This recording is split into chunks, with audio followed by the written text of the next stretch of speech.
Hello hi റിമീസ് കാണുന്ന വ്ളോഗിലേക്ക് എല്ലാ കൂട്ടുകാർക്കും സ്വാഗതം. നമ്മളിത് വീണ്ടും തിരിച്ചെത്തിയിരിക്കുവാണ്. നമ്മുടെ കൊറിയർ റീസ്റ്റാർട്ട് ചെയ്തിരിക്കുവാണ്.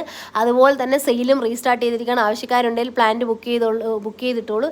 ഇനി മുതൽ നമ്മൾ കണ്ടിന്യൂസ് ആയിട്ട് 1 ഡേ ടു വെനസ്ഡേ നമ്മൾ പ്ലാന്റ് ഇവിടെ നിന്ന് സെൻഡ് ആക്കുന്നു. 3 ദിവസം മാത്രമേ പ്ലാന്റ് സെൻഡ് ആക്കാൻ വേണ്ടി പറ്റത്തുള്ളൂ.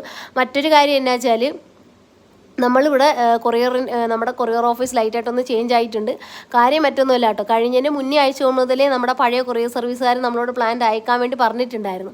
അത് കഴിഞ്ഞിട്ട് നമ്മൾ പ്ലാന്റിനെ അയക്കട്ടെ നമ്മൾ വിളിച്ചു ചോദിക്കുമ്പോഴേക്കും അവർ അവിടെ ചോദിക്കണം ഇവിടെ ചോദിക്കണമെന്ന് പറഞ്ഞുകൊണ്ട് നമ്മളോട് ഒരു കറക്റ്റായിട്ടുള്ളൊരു ആൻസർ തന്നിട്ടുണ്ടായിരുന്നില്ല കേട്ടോ. അത് കാരണം നമ്മൾ പിന്നെയും വെയിറ്റ് ചെയ്ത് കാത്തിരിക്കേണ്ടി വന്നു. മറ്റൊന്നുമല്ല, അവർ പറയാണ്ട് നമ്മൾ അയക്കുവാണെങ്കിൽ അവരവിടെ നിന്ന് എടുക്കത്തില്ല കേട്ടോ. അങ്ങനെ നമുക്ക് ഒരുപാട് ലോസ് ആയി. നിയർലി 75,000 എബോ നമുക്ക് ലോസ് ആയിട്ടുണ്ട്. സ്റ്റാഫിൻ്റെ സാലറി ആയാലും അതുപോലെ തന്നെ നമ്മുടെ കൊറിയർ ചാർജ്, അങ്ങനെ ഒരുപാട് കാര്യങ്ങൾ. അപ്പോൾ ഇതാ വീണ്ടും മറ്റൊരു കൊറിയർ സർവീസ് നമ്മൾ കണ്ടെത്തി അയക്കുവാണ്. പക്ഷെ അവിടുത്തെ പ്രത്യേകത എന്നാന്ന് പറഞ്ഞാൽ ഞാൻ വരുന്ന വീഡിയോ